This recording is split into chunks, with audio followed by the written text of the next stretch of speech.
Hey guys, Youre here, and today I'm doing a little experiment called reading review vlog, and I actually really enjoyed this style of review while I was doing booktubeathon. So let's see how it goes. So the book I chose to do this little experiment with is Your Welcome Universe by Whitney Garner. I'm in page 70 so far, and I have a few things to say about it. It was really hard to get into in the beginning. I don't know what it was, but it seemed like it was dragging. Though it was slow in the beginning, though it did drag a bit. I really like how it's written, especially since the main character is deaf. After our main character, Julia, gets expelled for vandalizing the school, she goes to a mainstream school where they're all just hearing, aka the sign for hearing is hearing. I really like how the dialogue is written between her and the hearing characters. As you guys can see, there's words missing in the sentences, and that's because Julia is trying to lip read, but she only gathers a few words here and there. I like how the sentences are broken up like that because she has to lip read, so she's not a very good lip reader. I like how they're giving out information about the deaf culture slowly,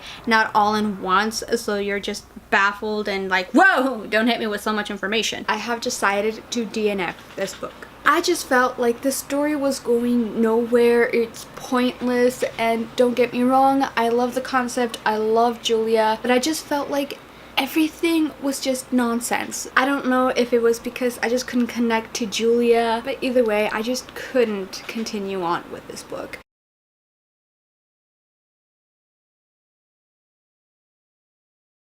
Oh my gosh, let's talk about yoga pants. I like how we don't know her name just yet, and Julia just keeps calling her yoga pants because that's all she wears. I relate to yoga pants so much because that's practically all I wear too. And I also like how yoga pants is taking the time to learn sign language, though Julia does see it as a, oh my gosh, we're starting this again with another hearing person where I have to talk to her level so she can understand me, and I also understand Julia for that. And I like how Julia accommodates her in a way to just use texting instead of signing. But I like how yoga pants is taking the time to learn the language. And I also like that Julia's parents are two women. Like, whoo, high five for that. Not only do we have a character that we've hardly ever seen in the YA community, which is a deaf person, but we also have an LGBTQT, oh my gosh, I am so sorry, that's not the right acronym. LGBTQT or TQ. I am so sorry. Ugh. I suck as a human being for not knowing this acronym. So I really like that because it's so unconventional in YA, especially in YA, to have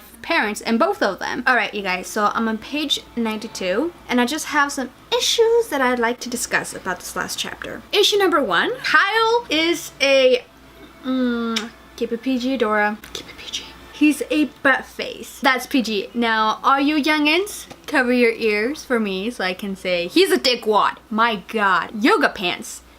He broke up with her because she got fat? I'm baffled. Is self-image an issue that Whitney also wanted to talk about in this book? I just felt really bad for yoga pants because here she is. She thought she was in a great relationship. She thought she knew who this Kyle person was.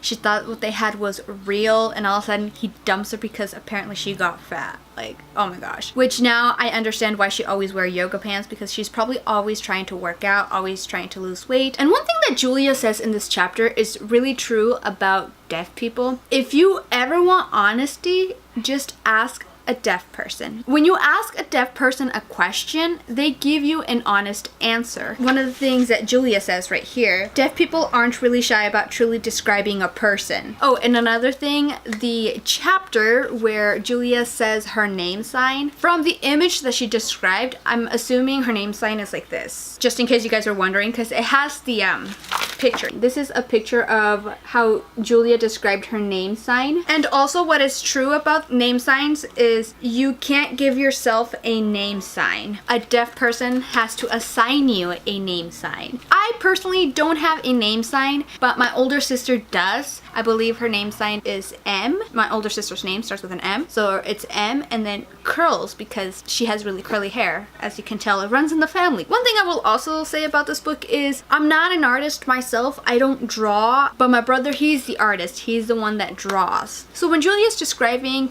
what she's drawing, like her movements and what type of products she's using to do these tags that she's doing, I can't help but feel at a loss because I don't understand it. I'm not an artist. I don't paint, I don't draw. So whenever she starts talking about materials and what she's doing, I'm like trying to imagine myself, but I can't do it because I'm not an artist. So I just finished reading the part where she's in art class. I want to point out something that I really kind of understand, and it's a big no-no to do if you're with a deaf person and their interpreter. So if you're communicating with a deaf person via interpreter, the thing you have to do is look at the deaf person. Do not look at the interpreter because you're having the conversation with the deaf person, not the interpreter. And always talk directly to them and make eye contact. The interpreter is telling them everything you're saying. So it's 7:26. I want to make a guess as to who Julia's rival is. And I'm guessing it's gonna be Donovan. I'm guessing Donovan is a painter because of some circumstances that are going on. Like the first meeting when Donovan was trying to ask her about her painting or if she drew or something like that. And now that he's dating Jordan and he's learning sign language in the process, he seems to be able to communicate a little bit with Julia, and with that he's like, liar, you paint, I know you paint. So after she got the your move note,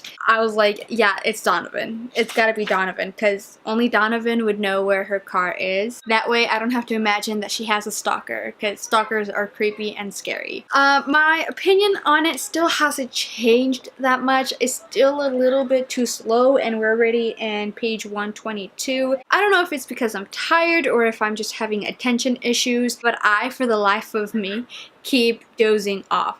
Not dozing off as in, you know, I'm falling asleep reading it, but dozing off in the sense that I'm reading and then I have to stop reading and then I'm like, wait, what did I read? And then I have to go back and read like an entire page or 2 pages before that. It's okay. I mean, I love the subject that it talks about. I love sign language. I love learning about deaf culture, but I feel like the storyline isn't making it as interesting as it should be. I feel like this book had a lot of potential. Like, I don't know if it's gonna keep being like this the entire book or if it's going to change and start speeding up or start getting more interesting, but as of right now I feel like the beginning part of this book could have been a lot more interesting and more fast-paced. I don't know, there's something about this book that just doesn't sit right with me. But we did find out that Yoga Pants has a eating disorder. I keep calling her Yoga Pants because Julia still hasn't had the decency, I should say, to ask her what her real name is. Mostly Julia faked being best friends with Yoga Pants just to get Casey off her back. But after that whole ordeal where you told Casey that she was your friend, you could have like asked Yoga Pants what her name was like a few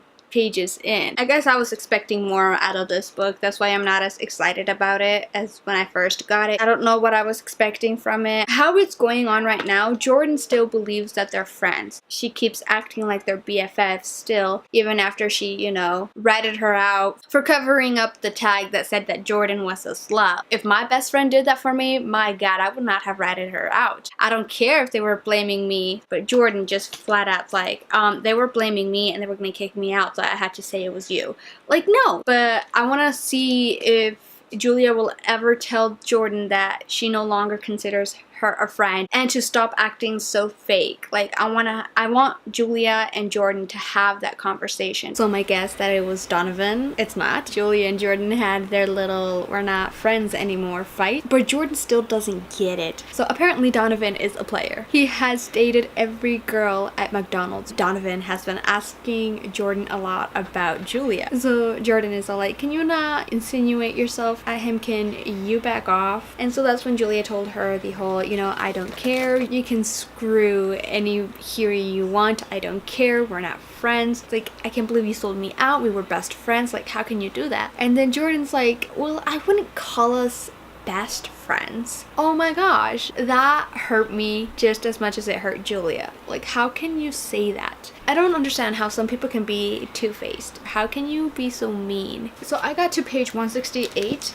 and I have decided to DNF this book. And I'm very disappointed because I really wanted to love this book because I love deaf people, I love the deaf culture, and it's just a subject you don't see that much in YA. So yeah, this ends my You're Welcome Universe by Whitney Gardner book review vlog. That is all I have for you guys today. Please make sure you leave down in the comments below if you liked this book or if you also ended up DNFing it. And thank you guys for watching. Please make sure to give this video a big thumbs up if you liked it, and subscribe if you want to see more of my face, and I'll see you in my next video.